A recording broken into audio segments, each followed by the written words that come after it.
Welcome to నిత్య talks. ఈరోజు మనం చెప్పుకోబోయే కథ గతం వర్తమానం.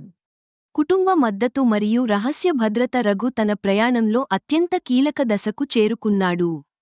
పుస్తకంలోని సంకేతాలను డీకోడ్ చేసి తన పూర్వీకులు దాచిన విలువైన సంపదను కనుగొన్నాడు.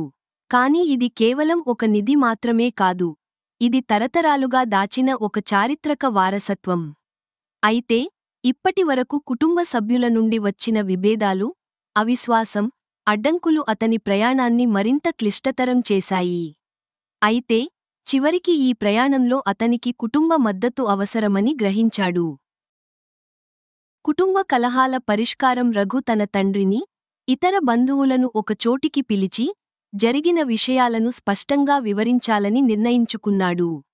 నాన్నా, పెద్దనాన్నా, మీరు దీన్ని అసాధారణమైన వెధవ ప్రయాణంగా చూస్తున్నారు. కాని ఇది కేవలం నా ప్రయాణం కాదు, ఇది మన కుటుంబం చరిత్రకు చెందినది. ఇది మనందరి బాధ్యత అని ఆయన నిశ్చయంగా అన్నాడు. తన తండ్రి ఇప్పటికీ కొంత సందేహంగా ఉన్నప్పటికీ, రఘు కళ్లలో ఉన్న ఆత్మవిశ్వాసం చూసి అతనిలో చిన్న మార్పు వచ్చింది. నిజమే రఘు, మొదట మేము అనుకున్నట్లు ఇది కేవలం నీ ఊహ మాత్రమే అని భావించాం. కానీ నువ్వు దీన్ని అర్థం చేసుకోవడానికి ఎంతో కృషి చేశావు. మరి దీని వెనుక ఉన్న నిజం ఏమిటి అని ఆయన ప్రశ్నించాడు. అప్పుడు రఘు తన పరిశోధనలో తాను కనుగొన్న భయంకరమైన రహస్యాన్ని వివరించాడు. ఈ సంపద కేవలం మనకే చెందినది కాదు, ఇది ఒక పురాతన బాధ్యత. మన పూర్వీకులు దీన్ని దాచడం వెనుక ఒక గంభీరమైన కారణం ఉంది. దీన్ని తప్పుగా ఉపయోగిస్తే మన కుటుంబం మరో సంక్షోభాన్ని ఎదుర్కోవాల్సి ఉంటుంది అని అన్నాడు. ఆ మాటలు విన్న కుటుంబ సభ్యులు ఆలోచనలో పడిపోయారు. రమేష్ పెద్దనాన్న గతంలో రఘుపై అవిశ్వాసంతో వ్యవహరించినప్పటికీ ఇప్పుడు పరిస్థితి పూర్తిగా మారిపోయింది.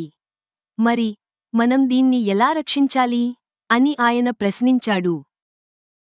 కుటుంబ కలహాల పరిష్కారం. రఘు తన తండ్రిని, ఇతర బంధువులను ఒకచోటికి పిలిచి జరిగిన విషయాలను స్పష్టంగా వివరించాలని నిర్ణయించుకున్నాడు. నాన్నా, పెద్దనాన్నా, మీరు దీన్ని అసాధారణమైన వెధవ ప్రయాణంగా చూస్తున్నారు. కాని ఇది కేవలం నా ప్రయాణం కాదు, ఇది మన కుటుంబం చరిత్రకు చెందినది. ఇది మనందరి బాధ్యత అని ఆయన నిశ్చయంగా అన్నాడు. తన తండ్రి ఇప్పటికీ కొంత సందేహంగా ఉన్నప్పటికీ, రఘు కళ్లలో ఉన్న ఆత్మవిశ్వాసం చూసి అతనిలో చిన్న మార్పు వచ్చింది. నిజమే రఘు, మొదట మేము అనుకున్నట్లు ఇది కేవలం నీ ఊహ మాత్రమే అని భావించాం. కానీ నువ్వు దీన్ని అర్థం చేసుకోవడానికి ఎంతో కృషి చేశావు. మరి దీని వెనుక ఉన్న నిజం ఏమిటి అని ఆయన ప్రశ్నించాడు. అప్పుడు రఘు తన పరిశోధనలో తాను కనుగొన్న భయంకరమైన రహస్యాన్ని వివరించాడు. ఈ సంపద కేవలం మనకే చెందినది కాదు, ఇది ఒక పురాతన బాధ్యత. మన పూర్వీకులు దీన్ని దాచడం వెనుక ఒక గంభీరమైన కారణం ఉంది. దీన్ని తప్పుగా ఉపయోగిస్తే మన కుటుంబం మరో సంక్షోభాన్ని ఎదుర్కోవాల్సి ఉంటుంది అని అన్నాడు. ఆ మాటలు విన్న కుటుంబ సభ్యులు ఆలోచనలో పడిపోయారు. రమేష్ పెద్దనాన్న గతంలో రఘుపై అవిశ్వాసంతో వ్యవహరించినప్పటికీ ఇప్పుడు పరిస్థితి పూర్తిగా మారిపోయింది. మరి మనం దీన్ని ఎలా రక్షించాలి అని ఆయన ప్రశ్నించాడు. సంపదను రక్షించేందుకు ముడిపెట్టిన ప్రణాళికలు. ఇప్పుడు ప్రశ్న ఇది, ఈ సంపదను భద్రంగా ఎలా ఉంచాలి? కుటుంబ సభ్యులు కలిసి అనేక మార్గాలను చర్చించారు.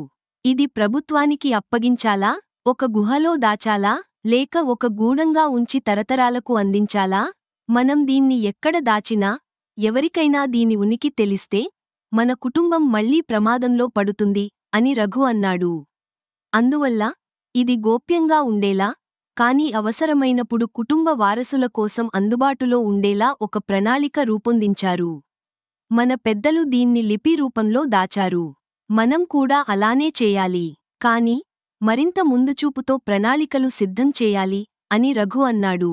ఈ నిర్ణయంతో కుటుంబ సభ్యులంతా కలిసి సంపదను భద్రంగా ఉంచే ప్రణాళికను రూపొందించారు. ఒక భాగాన్ని పాత గుహల్లో, మరొక భాగాన్ని మరొక రహస్య ప్రదేశంలో ఉంచాలని నిర్ణయించుకున్నారు. మన కుటుంబం తరతరాలుగా దీన్ని కాపాడింది, మన బాధ్యత కూడా అదే అని రమేష్ అన్నాడు. కుటుంబ సమైక్యత మరియు నమ్మకం. రఘు తన కుటుంబాన్ని విభేదాల నుంచి మళ్లీ కలిపి వారిని ఒకే దారిలో నడిపించగలిగాడు. ఇది అతని ప్రయాణానికి ఒక గొప్ప విజయంగా మారింది. గతంలో అతని కృషిని అవమానించిన వారే ఇప్పుడు అతని మార్గదర్శకత్వాన్ని స్వీకరించారు. ఇప్పుడు రఘు తన కుటుంబంతో కలిసి నిలబడి ఈ సంపదను రక్షించేందుకు కృషి చేస్తున్నాడు. ఇది కేవలం ఒక నిధి గురించి మాత్రమే కాదు.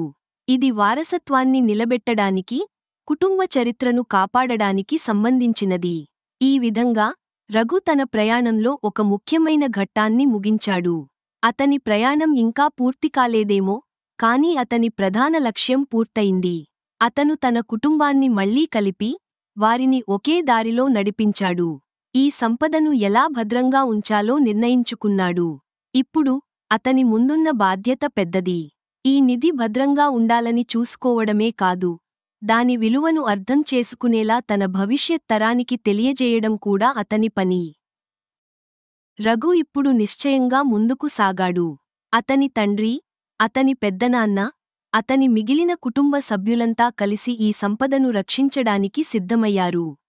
ఇది ఒక ఆరంభం మాత్రమే, కానీ మనం మన కుటుంబ చరిత్రను భద్రంగా ఉంచగలిగితే మన బాధ్యత నెరవేరినట్టే అని రఘు తనలో అనుకున్నాడు. ఇలా కుటుంబ విభేదాలు తొలగిపోయి వారి మధ్య సమైక్యత పెరిగింది. ఇప్పుడు ఈ సంపద భద్రంగా ఉంచబడింది. అది కేవలం వారి కుటుంబానికి మాత్రమే కాదు, భవిష్యత్ తరాలకు కూడా ఒక గొప్ప వారసత్వంగా మారింది.